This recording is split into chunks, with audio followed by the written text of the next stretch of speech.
Olá, boa hora para você. Meu nome é Felipe Vernier, coordenador global de ABM aqui no MJV. Estamos em mais um episódio aqui dentro da FebraBanTech 2023 e agora estamos trazendo a RM2 Consultoria com os co-founders dela, o Marcelo Castelhano e o Ricardo Valério. Muito obrigado pela presença de vocês aqui. A gente sabe que a agenda está extremamente complicada, mega correria aqui dentro do evento, mas obrigado pela presença de vocês, conseguir um tempinho para a gente falar. Não, nós que agradecemos. Agradecer essa oportunidade de estar conversando com vocês, a MJV, que é uma parceira aí já de longa data, né? E primeiro falando da RM2, né? A RM2 é uma consultoria de Curitiba, né? Eu e o Ricardo, nós somos os fundadores. Nós trabalhamos no mercado financeiro há 30 anos, em bancos. Então a origem lá do Banco, HSBC, depois do Bradesco.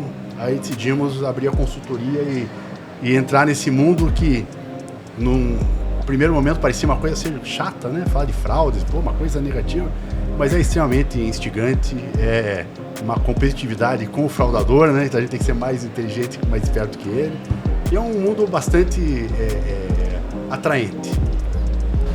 E por um outro lado também de bastante conquista, porque a gente está sempre ajudando a própria sociedade, né, a se conscientizar mais com relação aos golpes que acontecem. Então, a cada consultoria, a cada novo cliente, a gente acaba saindo tão satisfeito porque foi ali, a gente deixou um legado e esse legado a gente vê que as pessoas levam isso para casa, sabe, conscientizando seus familiares. Então, ou seja, não é só simplesmente uma consultoria que vai lá na empresa, faz um trabalho e sai. Não, a gente vê que as pessoas de fato levam isso para o dia a dia, enfim, né? Então é bastante interessante e, em especial, a parceria com a MJV que tem sido muito bacana. Aproveitando o gancho aqui também para apresentar Ricardo Sepúlveda, CTO da MJV, aqui hoje com a gente também para trazer um pouquinho do Lab, responsável por N iniciativas e principalmente com o time de Data Science. Ricardo, muito obrigado pela sua presença aqui. Eu que agradeço mais uma vez estar aqui. Obrigado a vocês, né, da RM2, que é um parceiro muito relevante que a gente tem.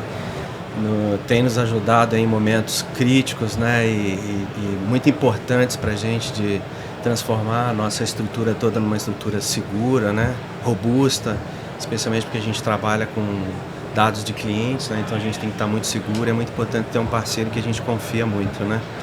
Então, e eu também acho que segurança que tem um lado sexy, um lado legal, né? Que é de você conseguir agregar esse valor, né? É muito legal quando a gente está num projeto de tecnologia que ele agrega valor à sociedade, o valor à sociedade é mais claro, mais fácil de tangibilizar, né? E tem isso mesmo, né? De você tá ali numa disputa forte com infelizmente, pessoas que têm aí uma ideia ruim sobre o que fazer com os dados das empresas e tentam, de qualquer forma, acessá-los, e vocês estão ali como super-heróis, né, que estão tentando evitar e conseguindo, né, ajudar as empresas a evitar que isso aconteça. Então é um trabalho bastante louvável. Ricardo aqui também, para vocês entenderem, o Ricardo ele é um excelente cantor. Opa! Ele já fez 2 festas de fim de ano da MJV, ele tem um estúdio em casa, canta e toca, que é uma maravilha. É praticamente o Renato Russo da MJV. Tá? Fica vermelho não. Então hoje, depois das 5, vai ter uma ele que palhinha? vai fazer, sabe? O show da FebraBan. Opa! É o seguinte, né? A gente sempre tem evento da RM2 e tal. Já, o próximo vai ser um prazer. A gente não fecha projeto, mas fecha um show. Perfeito. Está muito convidado. E, Ricardo, você falou que aprecia uma boa gastronomia, né? Sim. Qual que mais te atrai? Sabe que eu sempre gostei muito até pelo sobrenome, né? É Valério, mas tem antes do Valério tem o Dolce Mascolo, que é bastante italiano, né? Então eu sempre gostei muito da gastronomia italiana e com a pandemia, né, acho que não só eu, acho que muitas pessoas foram se aventurar aí nesse mercado, nesse mundo, né? E eu acabei gostando muito da parte de panificação, então faço aí... Sabe fazer uma boa focaccia? Algumas focaccias bastante interessantes, né, com fermentação natural, enfim, então acaba sendo um hobby. E, né, além de sócio, muito amigo, e aí eu falo, o que combina aqui com a focaccia de presunto Parma? Não, vai no vinho. E aí a gente vai pro Marcelo, que é o sommelier da mesa. Então a gente se complementa e além de nós dois, estamos com um time aqui, alguns representantes, né, não está o time todo, né, também estão no dia a dia lutando contra a turma que está tentando fraudar, mas também estamos com o nosso time aqui prestigiando, enfim, né? E estamos aqui no stand da MJV. Gravando aqui mais um episódio de Minecraft. Marcelo, o que te despertou essa paixão pelo vinho? Como que começou essa jornada? Sei que não tem nada a ver com fraude, tá? Mas pra a gente humanizar um pouco vocês. Começou viajando. Eu sempre gostei de viajar, eu e minha esposa viajando bastante. E aí a gente descobriu que você fazer rotas de vinho nos países é uma forma de conhecer a cultura dos países muito simples. Porque a gastronomia está junto, já vem junto. E aí você acaba conhecendo as regiões de acordo com as suas Qual que mais te marcou? A Itália, para mim, é o principal. Eu gosto muito de Itália, norte da Itália, Piemonte. Vou pegar umas dicas de Toscana, vinho depois, sem dúvida. Por favor. São bons vinhos. Mas o vinho de Curitiba é melhor que o de São Paulo? Aí a gente já começa. Não, depende se compra. Mas chega aqui o que chega lá, que é uma república federativa, né? Não, chega. O Brasil que vem Brasil, vem em todos os estados. No Rio de Janeiro a gente não tem tanta sorte assim, não. Tá? De verdade, a gente sofre. Não é mais o shopping, né? Mais o shopping. Mais o shopping. O calor. Também gosta. Pulando aqui para a parte de fraude, do nada, saindo da Itália do vinho para vir para cá, como que vocês têm tido esse impacto, esse mapeamento, aumento de demandas? Como que está esse crescimento de fraudes? Porque o mundo está cada vez mais digital e abre preceitos aí em frente para qualquer pessoa, literalmente tentar fraudar. Sim, olha, a gente trabalha com fraudes há pelo menos 12, 15 anos. Sempre teve, mas de 2020, da pandemia para cá, houve um aumento muito grande. Porque muitas empresas que tinham o seu modelo de negócio físico, para poder sobreviver, tiveram que começar a vender de uma forma digital. Abrir e-commerce de forma muito rápida. Só que sem todos os cuidados de segurança. Então, muitos cartões que eram vazados, muitas fraudes simples que eram realizadas.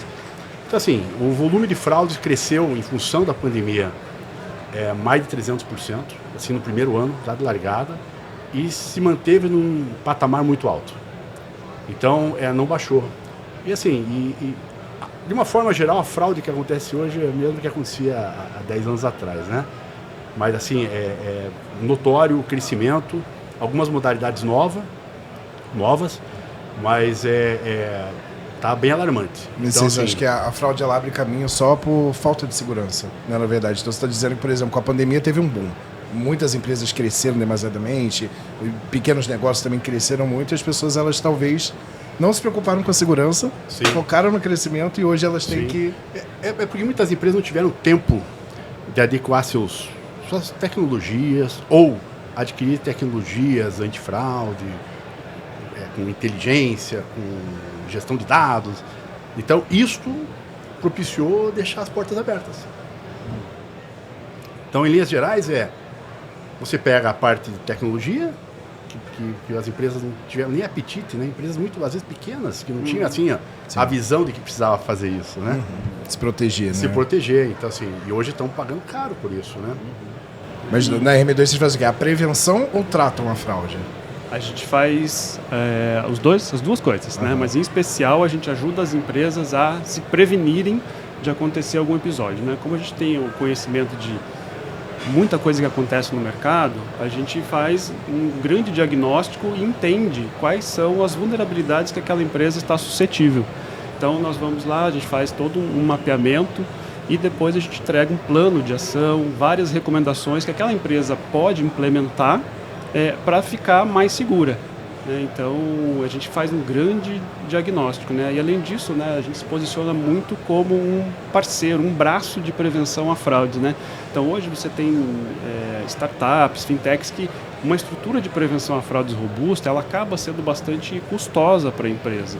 E a gente tem um time especialista né? Porque hoje você não tem, por exemplo, cursos, uma formação de prevenção a fraudes, Sim, né? Eu ia perguntar exatamente isso. Entendeu? Então, é você formar um profissional e encontrar um profissional deste no mercado é muito difícil, é complicado, é um profissional caro, né? E nós estamos hoje com um time bastante robusto que fornece essa estrutura, essa equipe para as empresas, né? Então, a gente tem se posicionado assim, como se fosse uma área de prevenção a fraudes de dentro da empresa, né? E é muito legal que a gente se coloca muito na dor do cliente.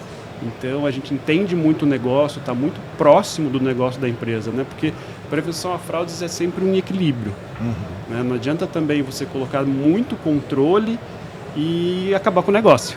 Então, a gente está sempre nesta balança para equilibrar aquilo que é bom para o risco, mas também é bom para o usuário final daquela solução, enfim, né? Então, a gente acaba atuando junto com a empresa nesse equilíbrio, nessa balança. Né? Você, Púlveda, falando de prevenção, aí a gente entra no teu âmbito, né? Sim, sem dúvida. Eu ia comentar antes disso que, em muitos casos, a empresa não é interessante para a empresa manter também um profissional super especializado, porque talvez ela não tenha demanda e vai ser uma pessoa sozinha, isolada, né? Então, ela acaba não sendo interessante para o próprio profissional e aí contar com o apoio de uma empresa que tem esses profissionais e que pode atuar, né, de uma maneira agregando valor remotamente, certamente é o que a gente pensa que a gente faz lá, né? Aproxima só um pouquinho. Bueno, mas no caso da MJV, o que a gente faz, né, é mais uma atuação para identificação de possíveis fraudadores, por exemplo, né, ou processos de fraude que estão acontecendo ou que estão para acontecer, se baseando basicamente em dados históricos e desenvolvimento de inteligência artificial, né, que consegue, a partir de um estudo aprofundado, de um processo mental de tomada de decisão e de identificação de uma fraude que um analista faz, a inteligência artificial pode fazer de uma maneira automática, mais rápida, mais fluida, e com isso identificar o que está acontecendo naquele momento, né?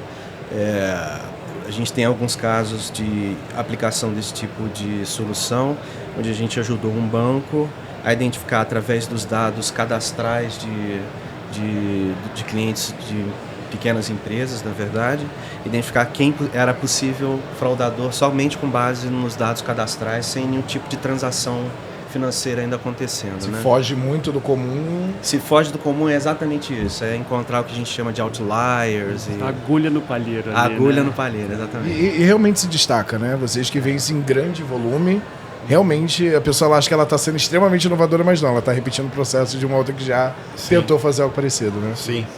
Hoje, quando você começa a falar de ser preventivo, a gente aqui junta 3 pilares, né? Um é a questão da tecnologia. Então, assim, você tem que ter uma tecnologia mínima para você poder ser preventivo. Mas só a tecnologia não resolve. Então, você tem o segundo pilar, que é uma visão de processos de negócio, que é o que o Ricardo comentou, que assim, é você pensar em prevenir, mas não fechar o negócio. Ou seja, equilibrar isso é uma arte muito interessante. E o terceiro, que é trabalhar com inteligência, que é trabalhar com dados. Então, hoje, para você coibir as modalidades de fraude com a sofisticação que acaba acontecendo, você tem que ter informação, dados, e saber trabalhar com os dados e fazer com que isso traga insumos para, tem alguma coisa, o comportamento não está normal, alguma coisa está acontecendo aqui. Então, assim, aliás, esses 3 pilares, eu acho que a empresa que consegue fazer isso minimamente, ela já está num patamar muito acima da média de mercado. Agora, para um leigo, né? Prazer. A prevenção e o risco, né? Tem as 2 modalidades que dá para atuar. Você pode agir de uma maneira preventiva e você pode ter uma análise de risco da fraude, ou é a mesma coisa? Acaba sendo a mesma coisa. Tá. Fazer a gestão do risco é cada vez ser mais preventivo. Entendi. Tá? O prevenção é se antecipar aos passos de um fraudador. Né? Então, assim, legal, eu sei que o mercado, por isso que uma consultoria auxilia muitas empresas nesse momento. Porque a consultoria, nós aqui na RM2, A gente tem contato com o mercado de bancos digitais, adquirentes, subadquirentes. Então a gente sabe o que está acontecendo. Então a gente vai numa empresa e fala, olha, tem um risco aqui que você está vulnerável. Então, como fechar essa porta? Então, isso é ser preventivo. Não, então é o seguinte, vamos implementar um processo, implementar uma melhoria, ou trocar de tecnologia, enfim, pode ser qualquer tipo de solução. Então, assim, para você, isso é ser preventivo, é você pensar, é se antecipar a um movimento de uma possível fraude. Depois que aconteceu, aí você é detectivo, você tem outros trabalhos que são feitos, né? Mas as empresas hoje elas estão se atentando muito a isso, porque no passado, falar de prevenção a fraudes era um ponto difícil de você ouvir as empresas falarem, e agora já estão bastante atentos, porque você viu o número de fraudes no Brasil, é uma coisa, é um business de, se não me engano, mais que 2 bilhões de reais foram perdidos em fraude no ano passado. Eles são extremamente criativos e organizados. Não, demais, né? demais. Muito. Então, assim, quem é preventivo hoje acaba tendo um diferencial competitivo. Porque o que acontece? Se você tem um parceiro de negócio e você tem os seus processos vulneráveis, o teu parceiro já vai te dar, pô, cara, não dá, a gente está perdendo dinheiro. E quanto mais preventivo, mais seguro você for, o mercado te olha de uma forma diferente. As empresas que compram o teu serviço, a gente fala de business to business, né? Falou, opa, eu quero uma empresa que me dê segurança. Então, assim, a atenção que está se dando hoje para um modelo mais preventivo está muito maior. O mercado está evoluindo nesse sentido. Eu acho que a empresa, ela conseguindo ter essa mudança cultural, né, digamos, né, para a parte de prevenção, você meio que educa o usuário final como ele tem que se atentar. Por exemplo, eu sou uma mina de fraude, tá? Eu atraio golpe, fraude como ninguém. Eu caio em todos, tá? Todos. Eu já perdi o salário de um dia para o outro, porque eu tinha que fazer alguma coisa de investimento de alto risco. Chegou e realmente era golpe, sabe? E no final a pessoa até manda rindo. Ah, você que realmente caiu. Se você tivesse um pouco de entendimento, você saberia que isso aí é uma nova tendência do mercado. A gente tem que ficar atento. Então, eu acho que o trabalho da prevenção ele vai muito além de somente para a empresa. E aqui a gente está sempre preocupado com o usuário. Na parte do design, a gente sempre traz o usuário para o centro. E eu acho que o serviço de vocês, a preocupação da empresa, obviamente tem impacto no negócio, mas também há preocupação com o usuário. É isso que eu falei daquela parte da sociedade, né? Sim. O quanto é legal a gente ver, às vezes a gente dá palestras, enfim, e são várias as dúvidas, como é que eu faço para identificar um golpe pelo WhatsApp? Então, assim, acho que quando a gente tem um colaborador, por exemplo, aqui na MJV, que a gente fez um trabalho bacana, não tenho dúvida que muitas pessoas que participaram desse trabalho que nós fizemos aqui, levaram para casa, falaram, gente, olha só, pai, a mãe, né? Porque muita gente hoje, todo mundo está em WhatsApp, todo mundo usa um banco digital, e aqui a gente vem falando muito da indústria financeira, mas não é só a indústria financeira, a indústria, né, as health techs estão aí, a área da saúde, grandes varejistas, então assim, todos os mercados hoje usam a tecnologia, e está tudo aonde? Na palma da nossa mão. Então, se a gente não tem um processo de conscientização da sociedade que os golpes estão aí, a gente está perdido. E como é que a gente consegue fazer isso? Através de um movimento onde as próprias pessoas fomentam esse tipo de trabalho, né? E como que a gente consegue fazer isso? Os colaboradores das empresas, levando para suas casas, falando isso no assunto do bar. Gente, olha só, aconteceu... Assim como você comentou. Sim. Né? Você provavelmente deve ter conversado com vários amigos, contando esse seu relato, quantas pessoas você não conscientizou desse golpe que você caiu, até de uma forma, pode até ser cômica, né? Sim. Pô, eu sou uma fonte de fraude. Cara, olha só, você falando isso pra gente, o quanto é interessante esse movimento das pessoas falarem sobre o assunto e ajudarem a sociedade com relação a isso. É porque as pessoas elas têm vergonha de falar isso, que caíram no golpe. Tem que desmistificar esse assunto, gente. Porque assim, não é vergonha nenhuma você receber uma ligação e achar que aquela ligação de um suposto sequestro relâmpago, ela não é verdade. Por quê? Porque a gente tem um bem que a gente quer proteger, que é a vida nossa, a vida de um familiar, né? Então, qual que é a sua primeira reação? Nossa, o que está acontecendo? Eu preciso resolver isso. No segundo momento, você vai pensar que aquilo pode ser um golpe, né? Sim. Então, quanto mais a gente fomentar isso, e é isso que a gente busca bastante também com o fim, né? É um grande propósito nosso na consultoria, é ver uma sociedade cada vez mais consciente, cada vez mais segura. Um dos pontos, até complementando o que o Ricardo falou, que a gente fala muito nas empresas, é a questão da comunicação. Porque essa divulgação do que está acontecendo... Eu faço isso em casa. Minha mãe, por exemplo, não cai em golpe nenhum. Tem 82 anos e... Minha avó me liga pra saber se é golpe, antes dela cair. E a mãe dele tem uma empresa, tem uma loja uma lojinha de roupa, enfim e tal. E aceita Pix. Mas por quê? Porque eu falei em casa. Então meus familiares sabem. Tem os grupos de família, falam, o que aconteceu aí, né? A corrente de WhatsApp do bem, né? Exato. E nas empresas é a mesma coisa. Então a gente sempre orienta as empresas a comunicar em seus clientes, seus funcionários. Ou seja, essa corrente de uma comunicação instruindo. Porque olha aqui, a gente está num grupo de pessoas instruídas, cultas, e o risco está aqui, acontece. Então você imagina no mercado de uma forma ampla no Brasil, onde tem muitas pessoas que não têm um nível cultural de instrução que a gente tem aqui. Então assim, é um mercado muito rico para quem quer aplicar golpes, né? E você só vai resolver isso com comunicação. Seja nos bancos, na hora que o cliente acessa o seu app ou acessa o seu internet banking, trazer uma informação, olha, aqui o meu banco nunca pede token, senha por telefone. Nós nunca ligaremos para você. Nunca ligamos, exato. E a gente vê esse movimento acontecendo, por exemplo, em rede aberta, né? Alguns grandes bancos fazendo isso, né? Fazendo propagandas, enfim. Você imagina, para você falar sobre um assunto desse em rede nacional, o quanto isso não deve estar acontecendo, né? E o quanto isso é importante, né? E eu acho que as empresas... elas precisam falar. Você não vai estar falando que você está com as portas aquela empresa está falando sobre isso porque ele está sofrendo muito. Não. A gente tem que mudar um pouco esse mindset, né, de falar sobre segurança, falar sobre fraude, vai estar te expondo. Não, muito pelo contrário.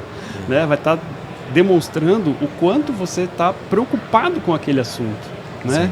Então, eu acho que esse mindset é interessante. Né? A gente precisa falar mais sobre isso. Sepúlveda, você acha que se resume a tecnologia? Tudo não, isso aqui? Quer dizer, não, acho que não, né? Existe a questão da gente ter, a comunicação acho que é importante por causa disso, porque ela ajuda a barrar as outras questões que vão além da tecnologia, né? Como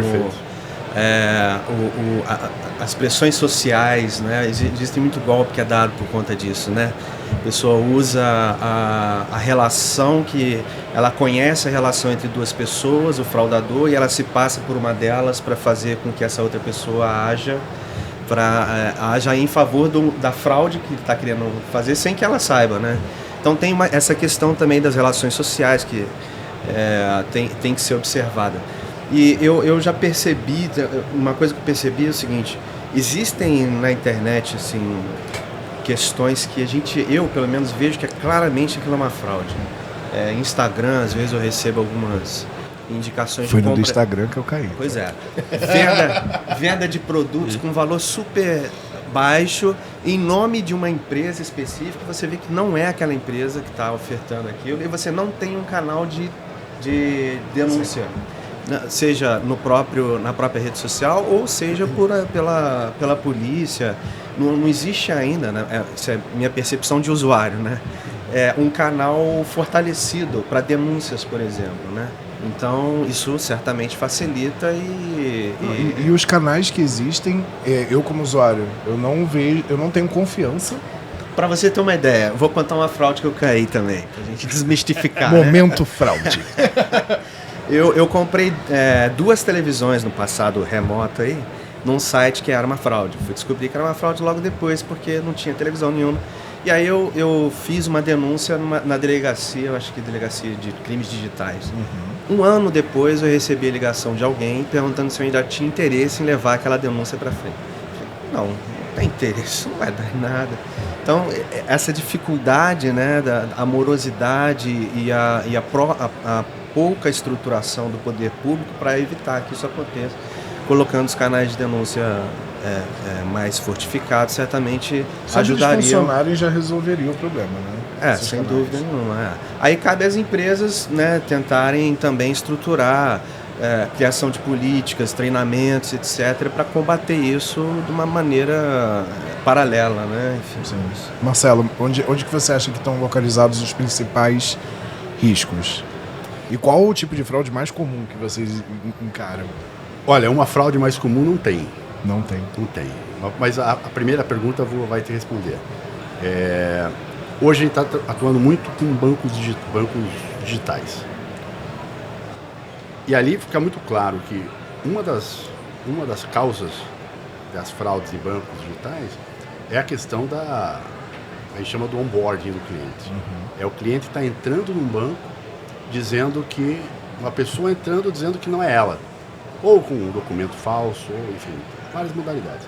Esse é o momento mais crítico da relação para que aconteça uma fraude, porque se deixar essa pessoa entrar, aí depois vai ter transações financeiras, fraudes com cartão, porque entrou para dentro. Então, o primeiro momento, e é o crítico, é barrar a entrada do fraudador numa instituição. Seja num banco, seja no e-commerce, seja em qualquer estabelecimento, qualquer tipo de empresa. Segundo, é a questão da transação financeira. Vamos abrir um pouco mais esse do barrando. Você está falando do processo de validação das informações, dos documentos? Por exemplo, você tem a que a gente chama tem a fraude ideológica e fraude de identidade, né? Fraude ideológica é quando você pega o meu documento, coloca a tua foto e fala, eu sou Marcelo. E fraude de identidade é uma outra coisa. É você simplesmente está usando um documento verdadeiro de uma outra pessoa. Certo? Então, esse é o momento em que nós vimos situações que são até cômicas de fraudes, onde na hora de você fazer a biometria, o fraudador colocava uma foto de uma boneca. Eu pegava uma boneca, não, foto Mentira. não. Eu pegava a boneca, daí o app falava assim, né? Olha, gira a cabeça, ele girava a cabeça da boneca. E passava. Abria a conta. Depois, no segundo, uma mesa de operação, uma operação, enfim, se constatava que era uma boneca e não abria a conta, mas passava no primeiro momento. Então, assim, eles vão tentando. Eles tentam com homens, colocam perucas loiras e dizem com documento de uma mulher loira. Sério? E tenta. Eles vão tentando, porque no mundo digital, o cara pode tentar o que ele quiser, porque ele está em algum lugar do mundo, entendeu? E sem tentativas uma vai passar, e ele vai conseguir fazer o que ele precisa, entendeu? E por isso da importância desses vários momentos que entram. A tecnologia, por exemplo, uma biometria, aí um processo que vai falar o seguinte, olha, parece essa foto, dessa boneca, parece que não é gente. Aí você tem um processo muito bem definido que vai derivar para uma pessoa avaliar. Então você tem pessoas especialistas falando, então é aquele tripé que o Marcelo falou, né? Tecnologia, processos, pessoas que vão tornar esse processo de onboarding muito mais seguro. Sem dúvida. Das suas análises, o que é mais comum do que chega de dor do cliente quando ele está falando de fraude? O que ele procura? O que gera mais? Eu também acho que não tem, assim, no caso da MJV a gente trata mais fraude B2B, vamos dizer, né? Ou fraude que é cometida contra uma empresa. Eu acho que vocês também, né? Na realidade vocês também essa, né? Também. E aí nesse sentido não tem, assim, a seguradora sofre fraude, por exemplo, de uso indevido do plano de saúde, operações que são realizadas, são descritas como tendo sido realizadas de uma forma, mas foram de outra. Né? Com a pandemia teve esse boom, né, nas seguradoras de falsificação no sem reembolso, dúvida, no sinistro. Sem dúvida. Isso é um grande batida de problema. carro, manda foto. Sem dúvida. Isso é muito... E aí você vai olhar para banco, tem lá as fraudes do banco, todas as empresas sofrem, né? Realmente é aquilo, a tecnologia ela avança e ela é agnóstica, né? Existem as pessoas que vão usar de uma forma positiva e as que vão estar usando de uma forma negativa, né? Então você vai estar sempre evoluindo para proteger, ao mesmo tempo que as pessoas também de má índole vão estar evoluindo para quebrar aquilo ali, né? Então, e nesse sentido, todo o mercado é mercado para eles, né? Não tem... No processo de análise, né? Eu imagino que vocês tenham dados assim bizarros pela quantidade de tentativas de golpes que aconteçam. Como que funciona essa parte de análise? Tem uma pessoa que fica ali no final validando ou já a tecnologia é suficiente para... Não precisa ter ninguém? Ela precisa ter, sim. Precisa. Como o Ricardo comentou... Que bom, emprego garantido. Emprego garantido, não tem que ter. Porque assim, a tecnologia às vezes não é 100%, né? Aí tem que ter alguém que dá aquela última olhada e fala, opa... vou liberar crédito para esse cliente. tá esquisito isso aqui. Que é o antigo gerente do banco que fazia análise da pessoa ali, né? Não, mas esse é uma pessoa que está lá no back-office da empresa, que com uma bagagem, que quando vem uma conta, ele fala, pô, isso aqui tá estranho, cara. Essa região aqui é uma região que eu sei que já tem fraude, então, puta, eu vou dar mais uma olhada. Então, assim, tem que ter. Então, essa parte, checagem de documentos, checagem das transações financeiras, que eu falei do onboarding, segundo ponto é a questão de transações financeiras. Hoje o Pix, ele acelerou esse processo, porque uma fraude, ele tira o teu dinheiro em 5 segundos está no outro banco. Eu sei bem disso. Então assim, tem que ter uma... E aí você... É a tecnologia atrelada com aquela inteligência que eu comentei, com a gestão de dados. Falou, opa, é um analytics bem desenvolvido, com regras bem desenhadas, onde você olha, opa, tem um cliente fazendo um Pix no valor acima de X mil reais, numa região X do Brasil, que eu já sei do meu histórico de dados, que é uma região que tem um volume alto de fraude. Então, opa, eu gero um alerta. Aí vai uma pessoa olhar aquilo e falar, opa, cliente, é você que está fazendo essa transação? Puta, não sou eu. Que era a checagem dos cheques antigamente. Né? Agora você faz uma checagem. Posso parecer novo, mas não sou. Antigamente era horrível. Eu tentava sacar cheque da própria família e ligavam para minha mãe e falavam assim, olha só, tem um tal de seu filho aqui tentando sacar, sabe? Então hoje em dia é muito mais acelerado com o processo de tecnologia, existem outras modalidades de fraude, mas é uma demanda eterna. Demanda eterna. Que bizarro, né? E a fraude, infelizmente. E outra modalidade que é muito comum, principalmente em e-commerce, compras digitais, que é com cartão de crédito. Né? Tem ainda muitas empresas que não têm seu ambiente seguro, né? Que tem vazamentos de cartões de crédito, lista de cartões de crédito, e depois esses cartões são utilizados para compras na internet, assim por diante. Então, assim, isso é um volume astronômico, né? Astronômico, assim. Vocês acham que existe algo além que as instituições financeiras possam fazer, além de uma notificação no aplicativo, além de impedir? Por exemplo, eu quando fiz o golpe, eu recebi todas as notificações. Eu fui fazer o Pix e o banco me avisou, esse Pix ele já foi sinalizado como fraude. Você quer continuar? Claro que eu quero continuar. O banco tá doido, eu nunca vi uma mensagem dessa, então acho que talvez se tivesse acontecido uma campanha de como é a notificação de uma fraude. Não é um erro do aplicativo. Geralmente a gente acha que é um erro. Não é um golpe. Se realmente for um golpe, essa conta não vai nem existir. É isso que eu digo da conscientização, né? Dessa mudança de mindset. Por que o banco não coloca na página inicial lá, gente, aqui são os principais golpes que acontecem, fiquem atentos. Muitos já estão fazendo isso. Né? Então essa mudança realmente, e esse processo de cultura, né? Então se a gente for ver quanto a tecnologia evoluiu nos últimos anos, a gente tem um curto espaço de tempo, né? E uma mudança de cultura leva muito tempo para acontecer. Né? Então a tecnologia evoluiu muito e aí a gente vem engatinhando com a conscientização. Mas eu acho que a gente vai chegar lá. A gente tem muita esperança, tem muitas empresas engajadas, né? A MJV é um grande exemplo disso. Acho que esse evento aqui fala muito sobre isso também, né? Então, quantas empresas a gente tem aqui que estão oferecendo soluções de prevenção a fraudes? Eu acho que cada vez mais isso vem se tornando uma realidade, né? Então, eu acho que a gente está num movimento muito, muito forte, muito interessante, né? As empresas se conscientizando e até o quanto as empresas vêm falando com a gente, amigos, executivos, enfim, que uma das grandes preocupações é essa, segurança da informação, proteção de dados, prevenção a fraudes, né?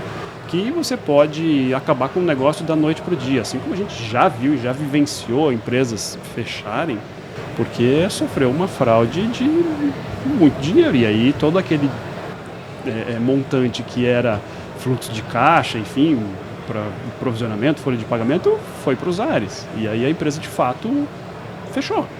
Né? Então, eu acho que essa realidade vem vindo à tona cada vez mais e aí as empresas têm se preparado. Então, temos bastante esperança e eu acho que até esse podcast aqui, né, que a gente está fazendo, enfim, por mais que tenha acontecido aí, né, de última hora, eu acho que traz essa evidência de que o assunto é importante, de que a gente precisa se preocupar e tratar esse assunto de uma forma mais leve, né? De uma forma desmistificada. A gente, inclusive, tinha pauta de prevenção, só que a gente não tinha as pessoas. Porque justamente isso é algo tão fechado, nichado. E a gente não tem acesso a quem a gente pode correr atrás para poder falar sobre isso, para poder utilizar de uma maneira didática, educacional, com exemplos.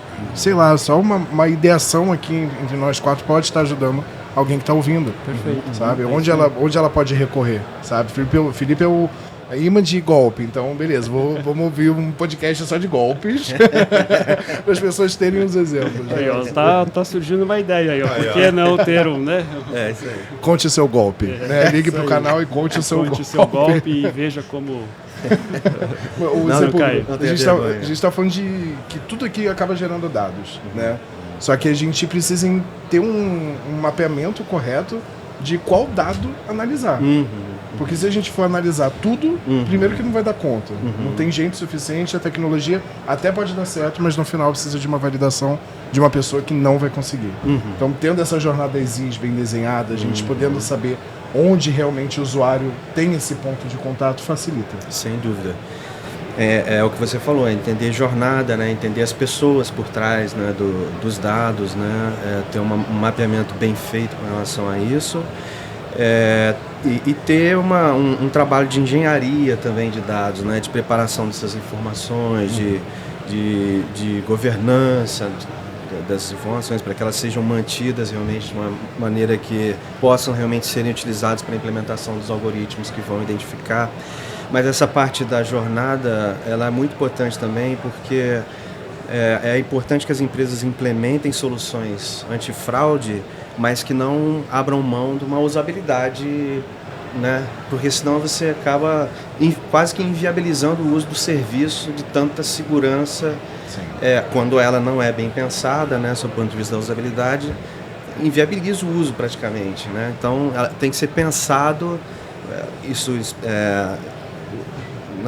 pelo menos a percepção que eu tenho dos serviços bancários, eles têm feito isso bem, eu não tenho esse tipo de problema, mas pode haver, né? Pode haver tanta precaução no sentido de evitar que a fraude aconteça. Até o próprio usuário migra para um outro que é mais fácil. Por conta de um excesso ali na aplicação da... Então esse lado de perceber a usabilidade, de entender bem que do outro lado também tem seres humanos que estão usando de uma maneira adequada. Esse é o grande desafio, né? Porque você não pode penalizar quem usa de forma correta e nem deixar livre demais aqueles que querem realmente cometer a fraude. Tem um público-alvo padrão eu sei que não existe nenhum padrão na fraude, mas não tem, tipo, são pessoas mais idosas, são as pessoas que não têm tanto acesso à informação, ou é realmente generalizado? Você sabe que no passado, a nossa preocupação, eu trabalhava lá no banco, lá atrás, a preocupação era com os aposentados, com as pessoas mais velhas. Aí nós fomos analisar nossos dados, a média de idade que sofria fraude e caía em golpes era 42 anos. Aí, interessante. Que a gente imagina, esse público aqui não vai cair. Não, eles que caem. Porque o Ricardo comentou uma coisa que é muito importante. O fraudador, ele se utiliza de um artifício, é o pânico. Ele liga para a pessoa e fala que a pessoa... Olha, você fez uma compra de 7 mil, né? Aqui é do banco X. A pessoa dá um branco, ela esquece tudo que ela já ouviu de segurança. E dá todos os dados na hora. E ela cai. Entendeu? Então, assim, e essa foi a faixa que foi mais... que nós detectamos isso há mais de 10 anos atrás. Então, não tem. Hoje, o phishing, todo mundo recebe e-mails com links maliciosos, e pessoas de qualquer idade, até crianças, pessoas idosas e tudo mais. O WhatsApp, a mesma coisa. Então, assim, não está localizado por isso. Mas, eu até tenho uma formulazinha aqui para resolver o problema. Eu pensei aqui da nossa conversa. Anotem agora, pegue papel e caneta. Olha só, primeiro, se o público falou, termo antifraude. Uma empresa tem que ter um motor, uma inteligência. Tem que ter pessoas destinadas para cuidar desse tema. Terceiro, chama a MJV para ver essa parte de inteligência de dados. E a parte de consultoria e ser preventivo chama a RM2. Olha só. Você resolve todos esses problemas. Olha aí. Só, já fez a venda aqui casada. Concorda, Sepúlveda? Totalmente. É a dupla do barulho. Perfeito. A gente já vai caminhando pro final. Eu sei que parece passar muito rápido, né? Mas a gente já está aqui há um bom tempinho falando. A gente tem uma parte do Minecraft que a gente pega mais coisa inspiracional. A MJV ela tem uma pegada educacional muito forte, produções de conteúdos gratuitos, distribuição, palestras, livros e tudo mais. E aqui a gente pega um pouco mais de o que inspirou vocês, né? De onde vocês bebem? Qual é a fonte que vocês estão ali realmente falando assim, vocês precisam assistir esse canal do YouTube, ou assistir esse TED Talk, ou ver esse livro, que te dá uma educação básica para você não cair num golpe de pixel, sabe? De onde vocês tiram a inspiração, sem ser da RM2 e sem ser da MJV? Não, acho que assim, acho que o grande ponto é, nós como empresa, nós temos um propósito definido. Esse propósito que nós definimos na abertura da empresa lá atrás é fazer o bem para a sociedade. Evitar que as fraudes aconteçam para que a sociedade seja cada vez melhor. Como nós sabemos, temos mais de 10 anos de prevenção a fraudes, trabalhando nesse mundo, essa foi a nossa grande inspiração. Você vê pessoas quebrando, literalmente, em termos financeiros, empresas passando por necessidade. Esse foi o nosso inspiracional. E a gente vive isso dia a dia. Então nós temos mais de 40 clientes, desde 2018 para cá, que foi quando a RM2 foi fundada. E a história é sempre a mesma. Entendeu? Você vê pessoas sendo lesadas, passando por necessidades. Então, passar por isso no dia a dia, né? Tem as redes sociais que a gente acompanha, LinkedIn, muitas empresas que a gente segue, enfim, que também são inspiracionais. Mas eu acho que o dia a dia, tudo que a gente vê acontecer e a forma como acontece, esse que, vamos dizer assim, é o motor propulsor aí que faz com que a gente tenha mais vontade de trabalhar nesse segmento. Ricardo.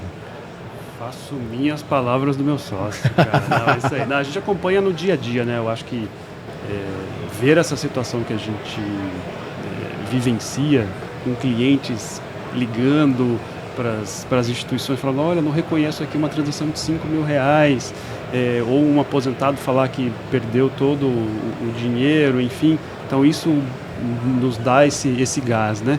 E quando a gente fala de mídias, né, você tem aí vários sites de bancos que trazem muitas informações, né? Os sites de governo, por exemplo, o CertBR tem uma cartilha de segurança da informação que é muito interessante, até animado, com vídeos, enfim. Então você tem algumas fontes e depois a gente pode até passar para vocês e deixar isso no... Sim, a gente bota no LinkedIn, faz uma publicação junto com o episódio. Faz uma publicação, enfim. Mas a gente tem sim algumas referências e eu acho que a gente sim pode evoluir numa ideia de realmente trazer isso à tona, né? É um assunto que a gente pode combinar, e por que não a gente falar mais abertamente sobre esse tipo de situação, né? A gente traz algum caso que a gente identificou e começa a discorrer sobre aquela situação. Eu acho que a gente pode sim ser uma fonte aí, assim como você falou, qual fonte você bebe? Por que nós não sermos Eu sou a fonte. É isso. Muito bom. Sensacional, hein, sócio? Sepúlveda, legal. A sua fonte. Bom, eu diria assim que os bancos, eles são um segmento de exemplo de antifraude, né? Certamente, porque eles trabalham com um ativo que é muito sensível, que é dinheiro, tanto pelo impacto que ele pode causar na vida das pessoas, no evento da perda, quanto também pelo desejo que as pessoas têm de acessar esse bem, né? Então, eles certamente têm áreas muito fortes de antifraude, né? Então, agora o que eu acho que é importante é estar sempre de olho nas tecnologias novas, nas coisas novas que vão aparecendo, né? Agora, recentemente, com o ChatGPT, com a inteligência artificial generativa, que não trouxe nada de novo, assim, né? A inteligência artificial já existe há muitos anos, né? Mas colocou na mão das pessoas e trouxe para dentro da residência das pessoas a inteligência artificial, né? E com isso proliferou um monte de ferramentas também generativas, né? E isso vai trazer disrupções, né? E, de novo, não vou ficar aqui dando ideia para fraudador, mas eles são muito inteligentes também, vão chegar às conclusões, mas essas ferramentas, de alguma maneira, vão também ser utilizadas, né? Então, é importante que que os bancos e que as empresas no geral estejam muito antenadas a isso. E em muitos casos, essas equipes, apesar de serem robustas, né, grandes e vividas e experimentadas, muitas vezes não tem a mão de obra, a capacidade disponível para experimentar coisas novas e tá trazendo ventilação para dentro da organização. E aí é nessa área que eu entendo que a MJV pode ajudar os bancos especificamente, porque a gente tem essa área de pesquisa e desenvolvimento, que é muito focada em desenvolvimento de inteligência artificial, com experiência de desenvolvimento de mecanismos de antifraude e tal. Então a gente tem a capacidade de trazer esse ventilar para dentro das empresas, né, através dessas experimentações das novas tecnologias e sugestões de novos modelos, em conjunto com a equipe de especialistas, que são os especialistas de antifraude do banco, né? Então, eu entendo dessa forma. Aí só reforçando que a questão da experiência é muito importante, a questão de perceber que existem seres humanos, né, que utilizam de forma correta o serviço. Então é importante olhar para esse lado do ser humano, não esquecer disso. E aí a gente também tem essas especialidades em design estratégico e tal, né? Então isso eu acho que é uma fonte importante também de ser olhado, né? E é isso, acho que é nessa linha. Eu não tenho fonte, né? A minha fonte é realmente a vida, dos golpes que eu já tomei, eles se tornam a minha fonte. Mas eu tenho esse pedido, sim, eu acho que precisam se ter fontes mais disponíveis, de fácil acesso. A gente vê aí essa popularização da inteligência artificial que acabou indo para todas as pessoas, o quanto isso ajudou, quantos criativos de conteúdo a gente já teve só por causa da popularização do ChatGPT, sabe? Então, se a gente conseguisse ter essa mesma levada da parte de prevenção a fraudes, quais são os modelos mais existentes, sabe? Sempre ter uma newsletter de fraude, o que está em alta no mercado. Porque a gente acaba recebendo muitas... Quem tem uma bolha com uma rede social X consegue ter essas informações, mas a informação não chega até a pessoa. E as pessoas, elas não vão buscar como me prevenir, como eu evitar um golpe. Elas sofrem um golpe e depois é que elas começam a se preocupar e falar sobre, né? Então, é meio que um tratamento pós-traumático. Né? Perfeito. Marcelo, Ricardo, Sepúlveda, muito obrigado pela presença de vocês. Foi aqui no meio da correria da Febraban, a gente sabe disso. Vocês de casa continuam acompanhando a gente nos outros episódios. Meu nome é Felipe Vernier e esse foi mais um episódio no Mindcraft.